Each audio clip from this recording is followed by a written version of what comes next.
We'll go ahead and call the meeting to order and you have to vote, please. Mr. Adams. Here. Mrs. Grant. Here. Mr. Palmer. Here. Mrs. Sully. Here. Mrs. Smith. Here. We have received the agenda ahead of time, and is there a motion to approve the agenda as presented? So moved. Second. Moved by Ken, seconded by Dora. Roll, please. Mr. Edwards. Yes. Mrs. Grant. Yes. Mr. Palmer. Yes. Mrs. Sully. Yes. Mrs. Smith. Yes. And then we have approval of the minutes for our August 16th meeting. Is there a motion to approve those minutes? I second. Moved by Dora, seconded by Israel.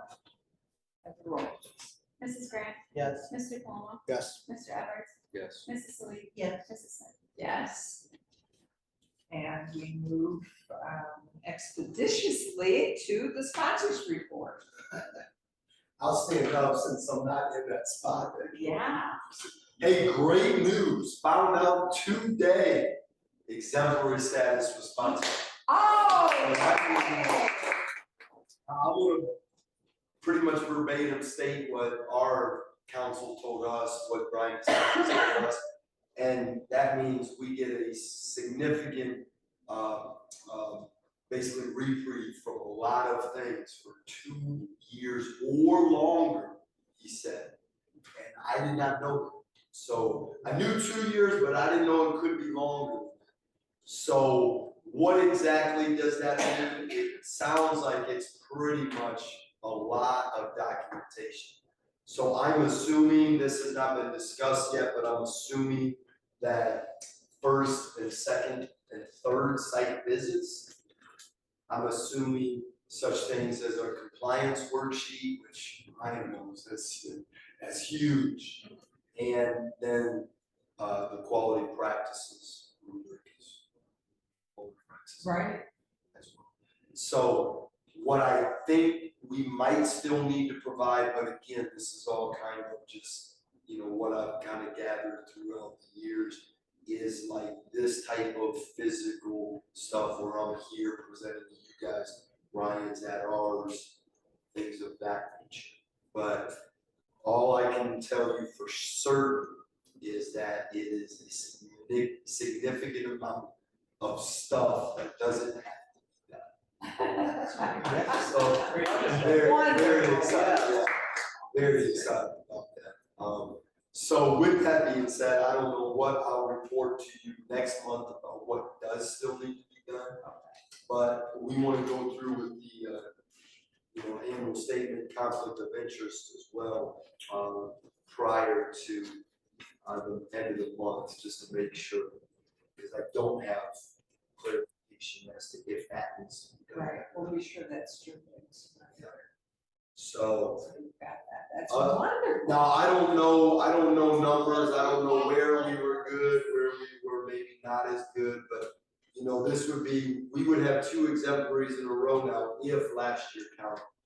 And then prior to that, we had 2 effectives. So without question, with the new administration and board together, we are making really good strides in our compliance piece. That added to our wonderful report card. Yes, yeah, your report card was awesome. Ryan shared that with Margaret as well, the sponsorship. So yeah, that was exciting, so congratulations on that.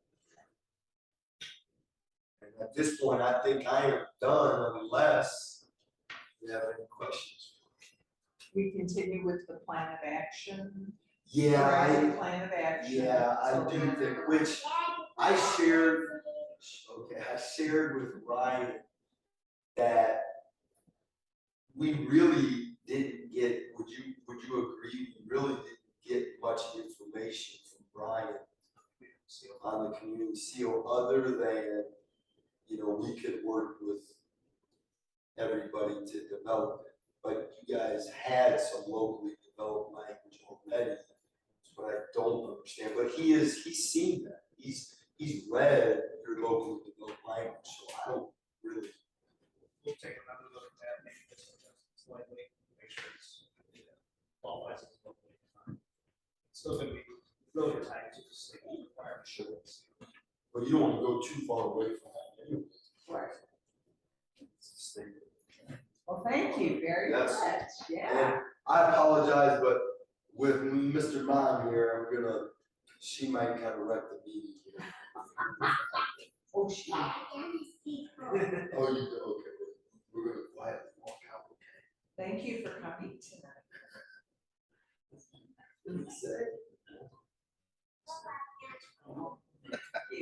Is that our public participation? Yeah. Public participation. Speaking of, is there any public participation this evening? Hearing none, we'll move on to our board member liaison reports. I know that everyone's receiving the the legislative updates. The only thing I had wanted to report on was the need to consider the meetings of the board, the times for the board meetings rather.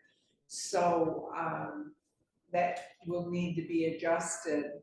We were considering even not just 5 o'clock, but possibly even 4 o'clock to make it even sooner after the end of the school day and, you know, free you up for the evening. Is there any objection to that?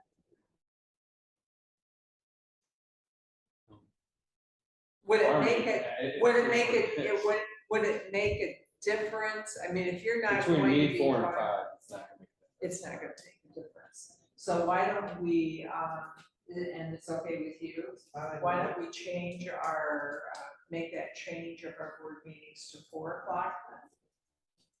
Back in October. Yes. Until, probably April. It's usually when we make the switch back. Jackie, there was no other financial report, I don't believe. Did any of the liaisons have any other information to report? I have none. Okay, we'll move on to the treasurer's report then. First thing I want to report tonight is that we did get some really good news in regards to our special education maintenance of effort. So I was communicating back and forth with them because we knew we were gonna fail, but we had submitted documentation to support why we felt we passed. There was a little bit of back and forth with, they counted certain documentation, but for the rest of it to count, I had to actually submit a financial data appeal through EMIS, so I worked with Francis on that. I worked with Nancy from NOECA, we got that submitted. The appeal was accepted, so we resubmitted our financial data, and then with that resubmission, our MOE did pass. So that was great news. No money to pay back, that was a huge relief. There is actually. Congratulations to you. Thank you, thank you. Very excited about it. There is actually a second maintenance effort, and I had never heard of it. I'm not quite sure, I'm trying to do some research into it, if it's because we just this past year became school-wide for Title I, because in the past, we've never heard anything from this. But if you're receiving Title I funds, you're supposed to spend at least 90% of what you spent out of your general fund the prior year. Now, I'm assuming a lot of schools have struggled with this due to the ESSER funds, because a lot of schools are paying for things that they normally pay out of the general fund. So we received notification that we failed this maintenance of effort, and in working with our consultant, he said we're eligible for a 1-year waiver due to a decline in enrollment. And the relieving part of it is that with that waiver, I asked him, so for this year, do I need to spend 90% of that big number or 90% of my waiver year, which was lower? And he said of the waiver year. So it's actually kind of a relief that's really gonna help us out. We can continue to spend some of our ESSER money as we have been. He said we're eligible for the waiver. I haven't gotten final confirmation, but it sounded very, like he said, you are eligible to receive this. He didn't say you might. So the waiver's already been applied for. We're just waiting to hear back on it, but we should be okay there. All right. Does anybody have any questions about maintenance of effort? We can skip past the minutes in our board packet. Mine is the one that's stapled together.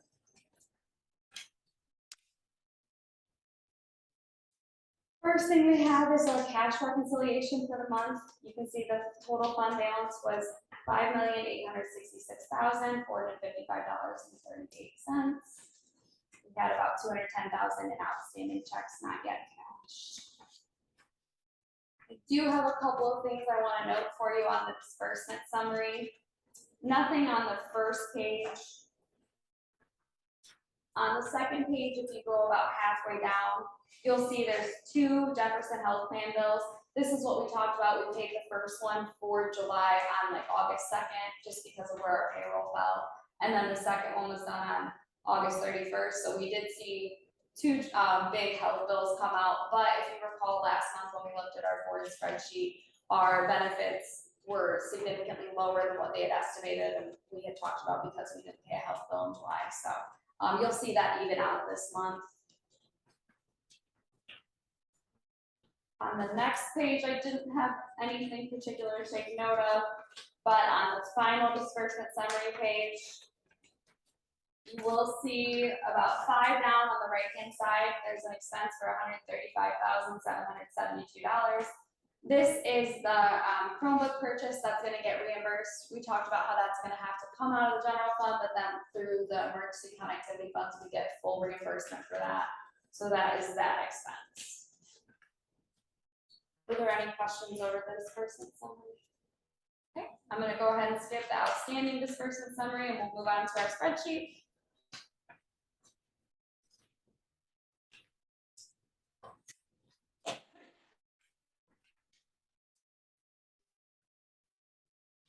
The top right section for our revenue for the month, you'll see we did get our casino funding in August, so that came in at 17,000, a little bit above what we'd estimated, which was nice.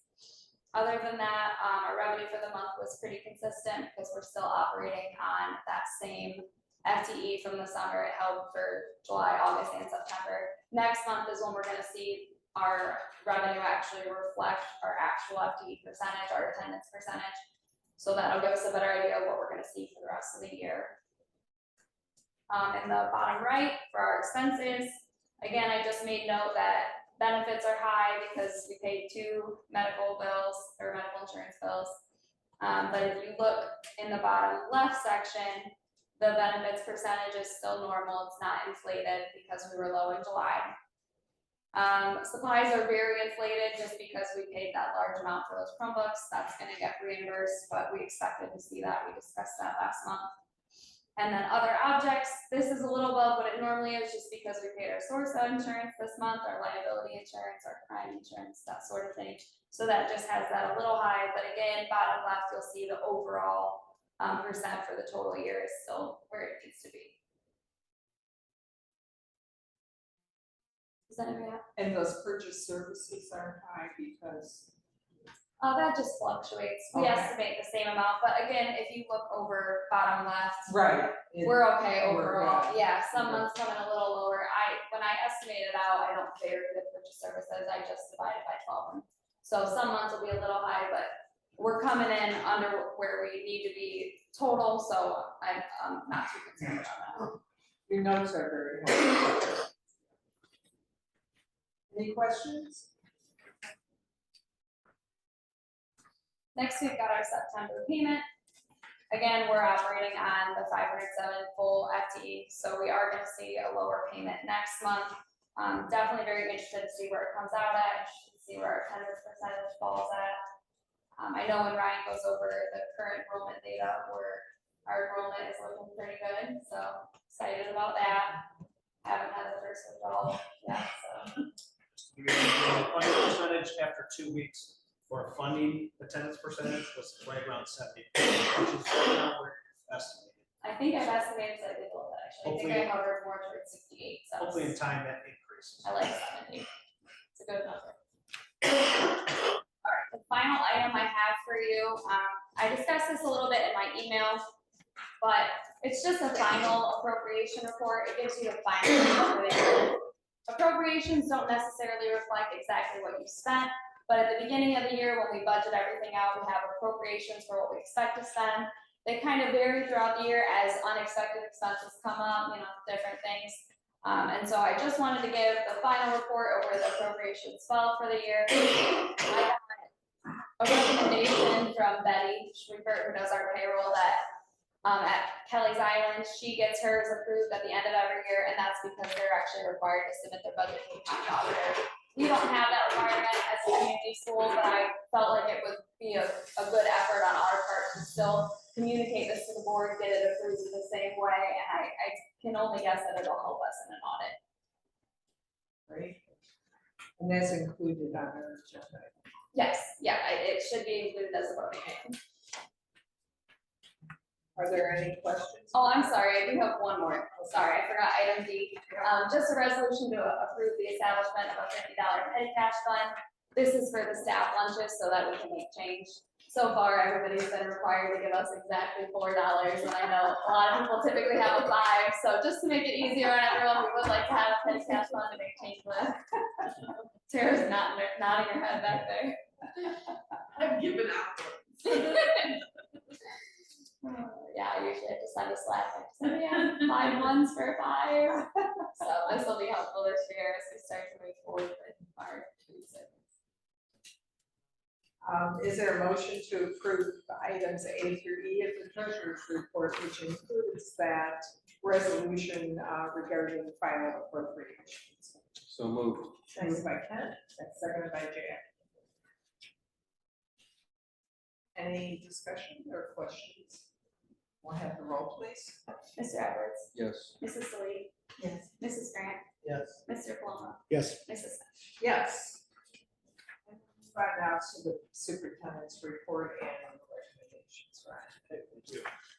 One of the big initiatives of the Erie County Business Advisory Council is the annual business boot camp, which took place this fall. It was the second year of this program, the first year that we've been able to be a part of it. And very appreciative that Ashley Harris and Karen Berg represented Townsend at this business boot camp for us here early August. And this evening, they're going to give us a nice little presentation on what they did during their experiences with that. So Ashley and Karen. I guess. Not necessarily a A presentation. super No, duper no, presentation, no. but I was like, to get out there and No update. so we did have to do a large presentation in front of, area superintendents and, the liaison for Lieutenant Governor Houston was in our, group. So it was neat, but we got to visit 6 businesses that we drive by day in and day out. We don't know what goes on in those businesses. And we're able, and just the fact that they need employees, they want employees, what they're doing for their employees. We got to experience firsthand on how to work in some of those places. We did lines, like, where we put packages together, they made us feel a part of it. And What were some of the businesses? we went to Freudenberg, Betcher, US Tobacco, US Human Tobacco. Genetics, Firelands Hospital, and State Farm. Okay.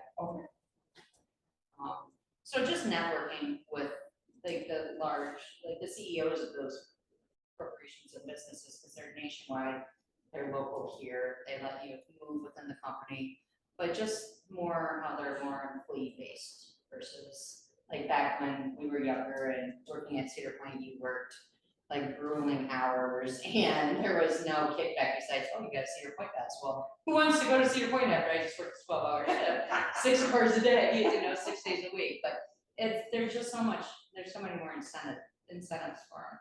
The pay is competitive, they're willing to train on site, they want you to come in, just willing to work, willing to learn. They'll pay for school for you, they'll train you in there to do their jobs. The way you can move up in each of those businesses was unreal. So the percentages of people in the higher rankings were from ground level up. And I thought that was neat. So it was a real good factor. So they're just trying to figure out how to keep people in Sandusky or Huron, Vermillion area to work in our area, because it's not a bad place to live. And there's just little nooks and crannies. My biggest takeaway is just being able to now talk with students that live in the Erie County areas. We have students in other counties, but being able to recommend some of the places. The other day I was talking with a student, I pulled my Firelands binder out that they gave us, and I started flipping through, because I remember there was a job there that's entry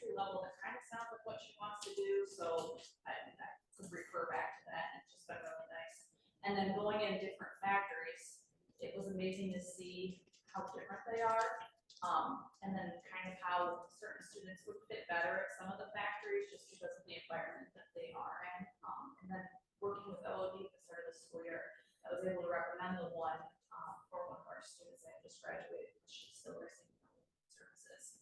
And she's in a job, but not totally in love with it. And I was like, oh, have her check out this place because I think it'd be a great fit for her.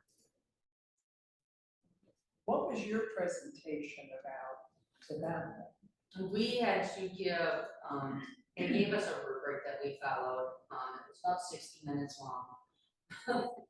It's a lot. And, just going through like our big takeaways, how we related to our students. So we were unique from, we were in a group with Huron and Dusty. Huron and Sandusky. So we're different, how we relate things to our students or how we roll it out or how we teach it to our kids. So our big push was, this is awesome because we can use this for kids.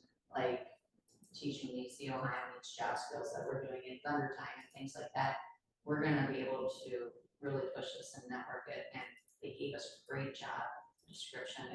Every business we went to talked about soft skills being so important right now, and how so many people are coming in without any soft skills. So that was kind of another thing, like, oh, when we are working on stuff, we need to make sure we include those extra things.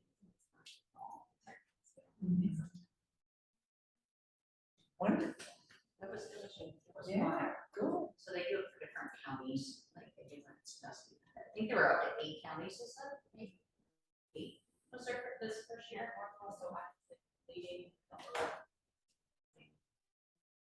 Yeah, North Point works with different counties, and they're doing these business boot camps in several of the counties that they work with. So Ashley and Karen did a fantastic job. I watched their presentation over at Kobe, and really appreciate their participation in this program, representing Townsend.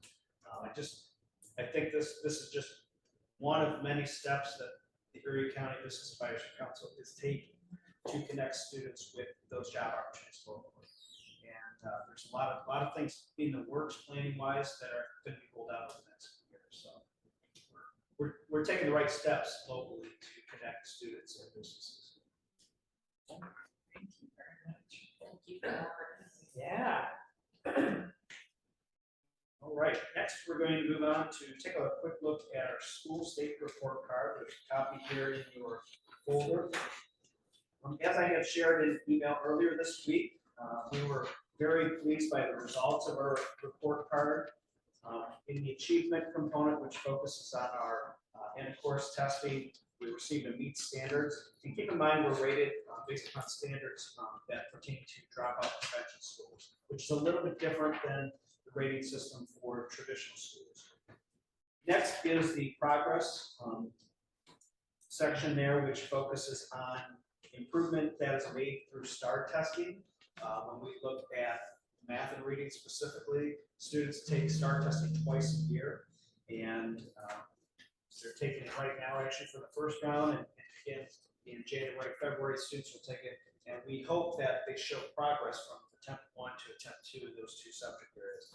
And looking at last year's results, there was sufficient progress shown there, and we did receive the highest rating of exceed standards. The third category is gap closing. Gap closing focuses in on those vulnerable populations that sometimes tend to have lower achievement. Some of the categories pertain to economic status, race, and there are a few other factors that are looked at there. And when you look at those subgroups, they're looking to see, are you closing the gaps in those populations of students? And ours did show growth in those areas, which led to a meet standards rating in gap closing.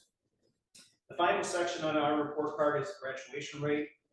Again, since we're a dropout prevention and recovery school, our graduation rate is looked at from many different angles. They look at the 4-year, 5-year, the 6-year, the 7-year, and the 8-year rate. Additionally, they look at the cumulative graduation rate. So they're looking at 6 different percentages there and measuring the growth in those 6 subgroups. And in all 6 of those areas, we received exceed standards rating for those graduation rates, which led to a cumulative exceed standards rating for graduation rate. All in all, when you look at 4 areas, the very top left, they do have an overall rating next to our name there of exceed standards. So we are very excited by this. We see that there still is a little bit of room for growth there, where the two areas where we have meet standards, it'd be great next year to see exceed standards in those. But I give our staff a ton of credit. Everybody in this building works extremely hard, and everybody, the role that they have and the role they play in students' education is critical for us to be able to help our students to achieve at this level. So I'm excited, and like I said, looking forward to this coming year, and hopefully continuing to grow from year to year. Brian, just let me interject too, if you hadn't looked at the spreadsheet that Ryan sent that showed all of the dropout credit recovery schools and how we compared with those, he created a rating scale with 10 being the highest. We had received 8 on that scale. So it just really showed some room for growth. But when you look at all of the dropout credit recovery schools, we're definitely towards the top. So I that's believe there great. were 5 schools that had exceed standards in all 4 Yes. subgroups and as well as the overall rating. I know Finley Digital Academy was one of them, who also uses BLA, which we use. Right. So there's this good connection there, correlation between the 2 schools. But there is some room for growth there, but we're not far behind. So That was very helpful. Thank you for that spreadsheet. credit to everyone, from our staff, our building staff, to the board. It's a collective effort to achieve this. Congratulations, everybody. Okay, our next item is, I think I skipped the second one, actually. Let's go back to current enrollment data. So we've got the breakdown in our folder here. As of today, the enrollment is at 561 students, and we continue to have enrollments taking place daily. So there's maybe a few that we're not into Dazzle yet, so it's actually probably higher than 561 students. But if you remember last month, we were at 400, so we've seen significant growth over the past month. And I look back at this time last year, September board meeting last year, we were at 567. So we're 561 right now, probably a little higher than that. So we're right on target with where we were a year ago. Hopefully we continue to see the numbers grow. Hopefully we can keep all students active so that we don't have to withdraw too many students due to the 72-hour rule. Good start. The in-school average, I shared that in the weekly email with the board. Currently, our in-school average per day is 153 students. We did set an all-time record of 200 students in one day last week. And I can tell you, this building is maxed out when we get 200 students in this building. Even 153 is really pushing. We are using the computer lab currently as a 5th learning lab. So we've got our math and our science labs in the back of the upstairs. We have our English and social studies labs downstairs, and then our computer lab is our 5th lab space. We are trying to do STAR testing in there as well as using that as a learning lab, so it's kind of serving a dual purpose. But we are squeezed in this building. We're going to have to be creative as we go through the year, especially for the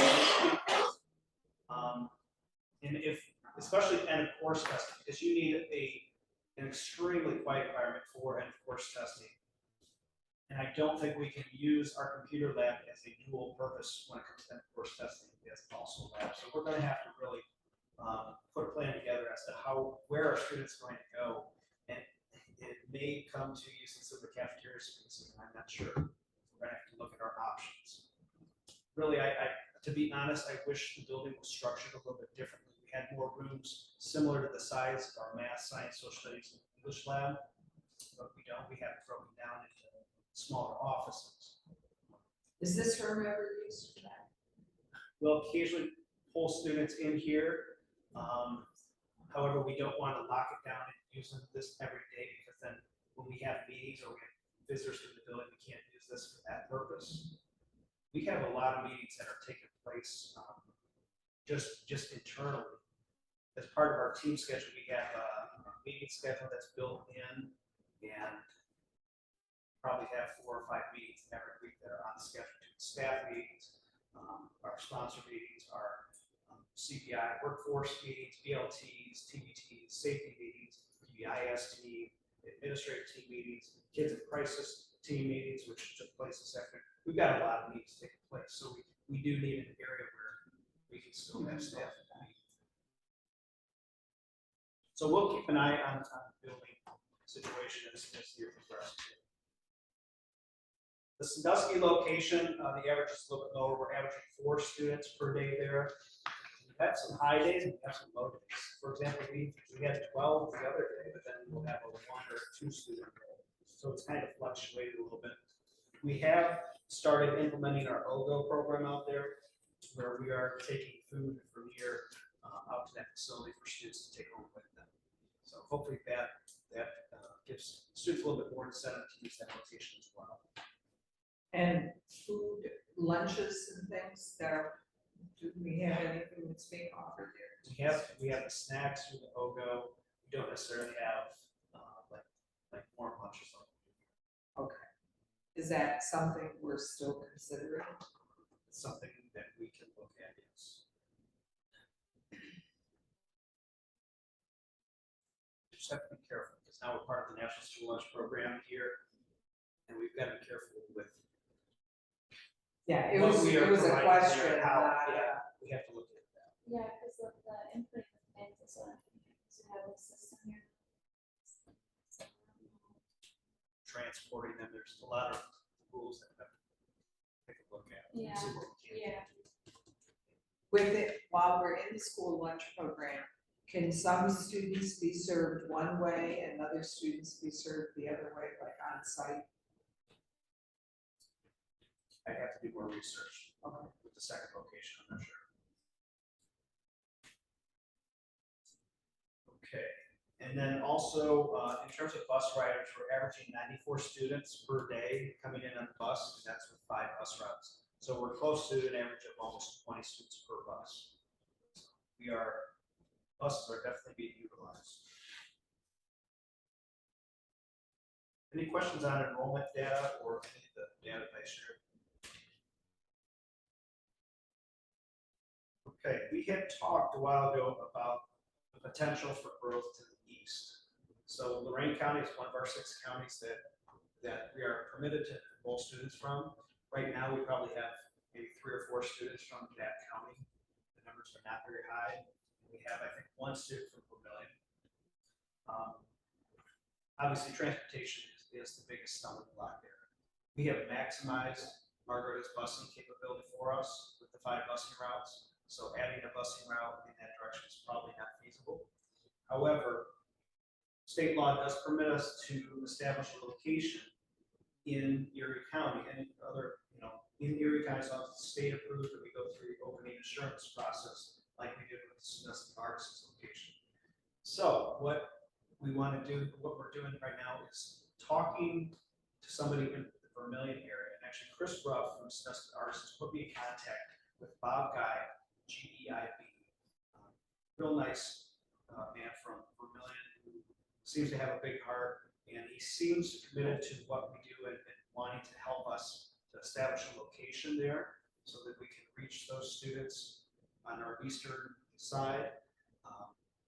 We're still in the beginning phases. He was going to look at some property options there and try to help us out. And from the sounds of it, he was looking to do so at a no-cost situation like we have in Sandusky. So I will continue to keep the board updated as I get more information. But this looks pretty promising that we might be able to get a location started in Vermillion, even though we only have a few students to work with initially. However, this will give us potential to grow to the east, and maybe some of those students from Lorraine County have the opportunity to travel to Vermillion location.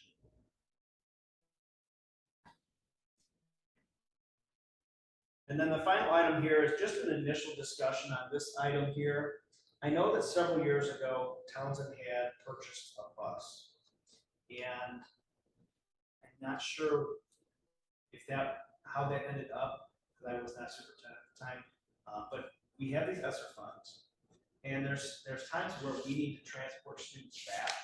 We have to, for example, a student might get off the bus, we might have a discipline problem here, and the student doesn't make it on the bus because they're so riled up at the time, or we may have a student that occasionally misses the bus. And what ends up happening usually is two people end up taking that student back to wherever, New London or Astoria or Fremont. And, that's just, as of right now, they have to use their own vehicle.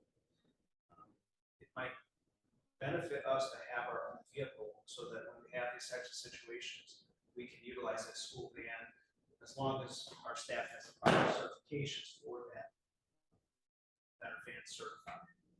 So, In 2000, I think it was 2013, perhaps, I'd have to look. We purchased both the bus and van. And the bus was to be used by Margaretta for transporting our students. And the van was used for a variety of purposes, including mailing and mail and that kind of thing. Those services that we were using Margaretta for at that time. So, I guess personally, I can see many uses of a school van. I don't know about two, because I just don't know what all we would need, but I think if we could formulate a list of uses, it would even be something that teachers could use for professional development, like Ashley and Karen could have used a school van to, go to professional development. That would be another example of how it might be used. Or if Karen and Carrie needed to go get something for a student or transport them to, Yeah, when we go to the career centers for the visits, like Yeah. Ruby or kindergarten, we don't have like a bus local and we're not trying to pull a bus. Yeah, That would be. yeah, I mean, I could see better, lots of better uses for it myself. How does that work in terms of use for ESSER funds? And we've discussed it a little bit. We don't have confirmation that it can definitely be an ESSER purchase. We're trying to come up with some justification for how it's in response to COVID. I think my first thought was, well, if we needed spacing on the bus, but that's not really a thing anymore. There's no 6 feet, kids are all sitting together. So we're gonna have to work on that. And maybe when we formulate a list of its uses, maybe that'll help kind of spark the conversation of how this responds to COVID. One of the things that Ryan mentioned was, well, it can be used for disciplinary purposes, like when the student gets disciplined on the bus and we need to transport them in a van. And we have had other ESSER expenses be justified with, well, as students have returned to the building, we've seen an increase in disciplinary measures and things like that. So that might be an avenue. I'd like to have something maybe a little bit more concrete to go with it to try and get a definite yes for it. And I do think maybe one might be more realistic than two, because one of the questions is it absolutely necessary and reasonable? So I think maybe one might be a little bit more reasonable to them than two. Just as a side note, one thing that we will have to do if we get the approval that it's an allowable expenditure when it comes to grant funds, any purchase over 10,000, you have to get quotes on. So we'll have to look at multiple vendors and make sure that we're doing our due diligence with the procurement.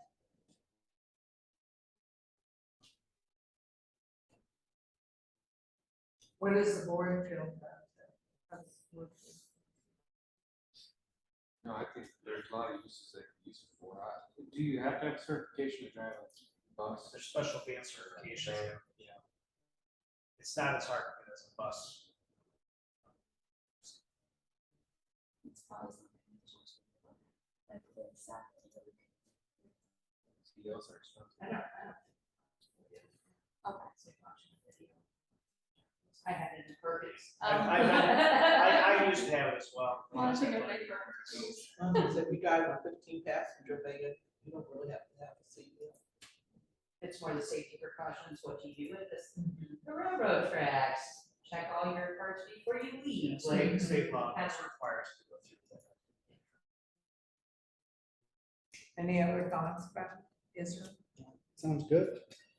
So I'm sure we can put it to use, I have no Another doubt. question we have, I would assume that the band would remain property of Townsend Community School, however, we could house it at the Margaret Bus Garage, or maybe even work with them as our sponsor and our shared services to maintain the band possibly.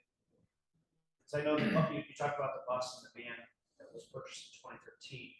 Technically, that ended up being property of Margaret, correct? We have to check, because this may have to remain property of Townsend. Yes, sir, please. Yeah, I would say it should be about to Townsend.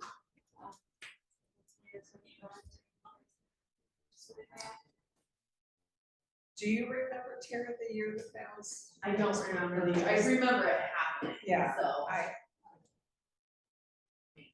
it was after, it was 213 and after, and I don't remember if it was 214. I couldn't look back. So did this just come about because we do have so many kids that are missing buses or for whatever reason, is that? We have different situations that pop up where it would be nice to have a band. And right now, with the ESSER funds, if we find that it's, we'll use those ESSER funds for this, it's a great opportunity to use those funds to purchase that. I definitely want to get prior approval, just, I recently saw on the news that they, kind of announced in a 60-minute interview, or 60% that the pandemic is over. So I'm just nervous that they're gonna get a little bit more, critical of how you're responding to COVID when the federal government is saying, hey, it's over. So I definitely want to get that prior approval before we move forward. I would think also working in with the Reach for Success program, that would be a use, that the Reach for Success visits and things like that might be something that could be worked into it, where kids would need to be accompanied by a staff member to go to those meetings because of their comfort levels of meeting other people and just those soft skills that you're Karen, you should be talking.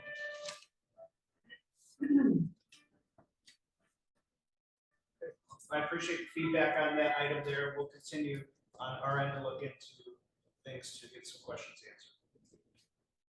All right, moving on to new business.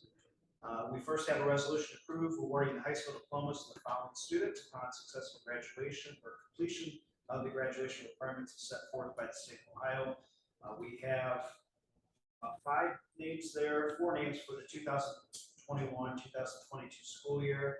That takes us to, I believe, 110 graduates for last year. And then to start this school year, the 2022-23 school year, we already have 1, 2, 3, 4, 5, 6 graduates already, which is a pretty good number for this early on. So these students are up for approval this evening. Item B is a resolution to approve a contract with North Central Ohio ESC for services for the visually impaired for the FY23 school year at a rate of $80 per hour. This is an annual contract that that we have with them for these services. Item C is a recommendation to include student engagement specialist to the title of attendance specialist for ASEAN Ready for the 2022-2023 school year. And Kelsey, do you want to say a word about that? Yeah, so we're paying for Austin's salary and some of his benefits with our non-competitive funds. We talked about that when we went over our grant budgeting. When I submitted our grant budget with that in there, they just made a recommendation to consider changing his title to that. So we're just doing it to basically appease them. They didn't say anything about job description or duties. They just felt that the title better aligned with the goals of the grant. So just to be able to pay him out of that, we're just gonna we wanted to go with their suggestion, basically. So that's added to his current contract then. It's an alternate way of calling him attendance specialist. Yeah. Engagement specialist. I think, it says include, I was thinking probably just interchange it instead of attendance specialist, just call him student engagement specialist.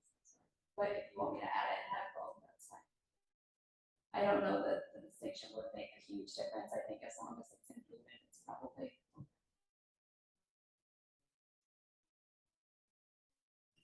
Are you okay with the way it's presented there? Okay. Okay, item D is a recommendation then to approve Marty Hallett Samansky as wrestling coordinator for the 2022-2023 school year at an amount of $1,500. Now, I will say in both items D and E, which I'm going to read next, it was brought to my attention before the board meeting to take another look at this to see if it's per student or if these amounts are per adult that's supervised, or if it is a solid rate. And I will have to go back and look at previous years. I know last year we had one person that was in wrestling.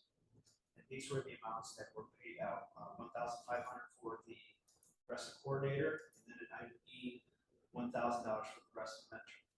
I'm not certain in years past if it was per person or if it was a set amount. How many teachers are we going to have in the rest of this year? We have 3 this year. Yeah, I knew it was Joanna Piasky, and we have Chad Schwolko and Karen Weekend.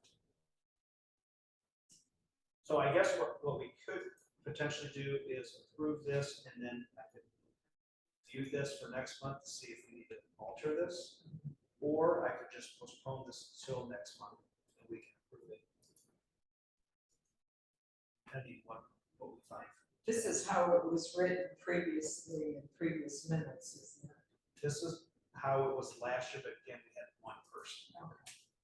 One person that was in. Does anyone object to going ahead and making, moving forward on the action and then having it clarified if it is for multiple, if it's per teacher, per staff member? That's fine. So,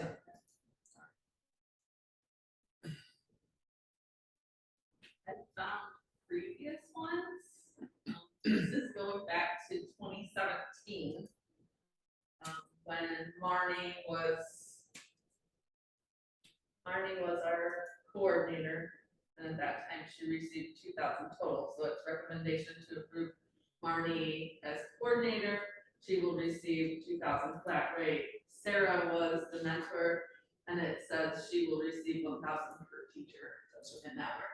So Marnie's was a flat rate. Marnie's was a flat rate, Sarah's was per teacher, because Marnie's she just clicks. stuff Yeah. online. Yeah, I know. Sometimes I need to meet and then go over. Yeah. and you have to observe Yeah. and do all of the work. What was Sarah's amount per person again? 1,000? It was 1,000 per teacher. And this, So if we add per teacher An item E. to item E, and let's add flat rate to item D.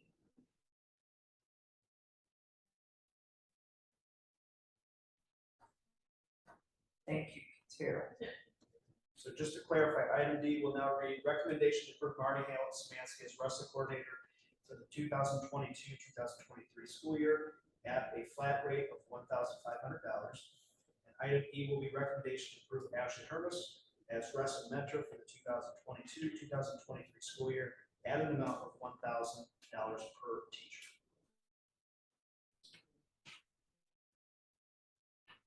Item F is a recommendation to accept the resignation of the following employees: Tori Ruiz, enrollment specialist, effective at the end of the day on August 22nd, 2022, and Debbie Nikolov, testing coordinator, effective at the end of the day on September 30th, 2022. Item G is a recommendation to rescind Becky Greenhalgh as a part-time front door monitor, COVID screener for the 2022-2023 school year, effective August 21st, 2022. And the reason for that is item H, move into the enrollment specialist position. Item H is a resolution to approve Becky Greenhalgh for the classified position of enrollment specialist for the 2022-2023 school year at a salary of $43,000 on a 210-day contract, including non-administrative staff, to be effective August 21st, 2022. Item A is a recommendation to approve Eileen Weedpath for the part-time position of front door monitor, COVID screener at a rate of $20 per hour, as assigned by the superintendent for the 2022-2023 school year, effective September 19th, 2022. This position will typically work 5 hours per day for 25 hours per week, a typical week. However, by by wording it as assigned by the superintendent, gives some flexibility in case there's a need to vary the hours. Item J is a recommendation to approve Sarah White Sarah White Summers for the part-time position of testing coordinator at a rate of $35 per hour as assigned by the superintendent for the 2022-2023 school year, effective September 21st, 2022. In your folder, there is a resume of both Abby and Sarah White Summers. We were impressed by both of those individuals throughout the interview process. And then item K is a recommendation to approve Natasha McCowan for a part-time position, there should be an F there, OR, for a part-time position of ELL coordinator and Spanish interpreter at a rate of $35 per hour as assigned by the superintendent on an as-needed basis for the 2022-23 school year. So with Tori Ruiz, with her resignation and her family moving to Virginia, this not only created an opening for the enrollment position, but also a need to fill the ELL position in Spanish interpreter. Natasha is the librarian at Margaret Elementary, and she speaks 4 languages fluently, Spanish being one of them. So we're very fortunate to find somebody here that could serve on an as-needed basis. Now, her hours will need to fall outside of Margaret's school day. So if we have an enrollment with a family that is Spanish speaking, we will need to schedule that for 3:15 or so, let's say a Wednesday, which is the day we're normally open until 6 p.m. Becky's aware of that as well. I do not see the hours being anything extreme with this position. It's just going to be on a as-needed basis. That's the final recommendation. If with Sarah as an intervention specialist, is she interested in? So moving she's into working on that? that, and we'll have that here this next year. At this time, she did not seem interested. Maybe down the road that she seems more interested in being a support role, being in a supportive role for students as opposed to the classroom teachers. But maybe down the road that's an option. Yeah.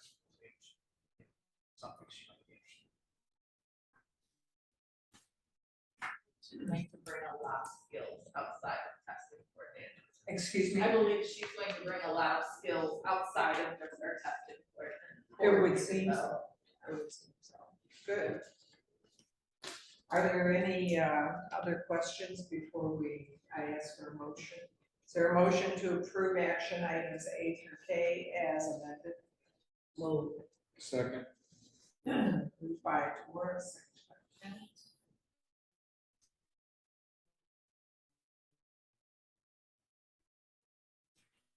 We'll have the roll call. Mrs. Grant, Yes. Mr. Edwards, Yes. Mr. Palumbo, Yes. Mrs. Lee. Yes. Mrs. Smith. Yes. Did you have anything else for us, Ryan? I do not. All right, I'll entertain a motion to adjourn. I move. I'll second. All in favor? All right. Aye. Hear any opposing, so motion is adjourned at 7:55.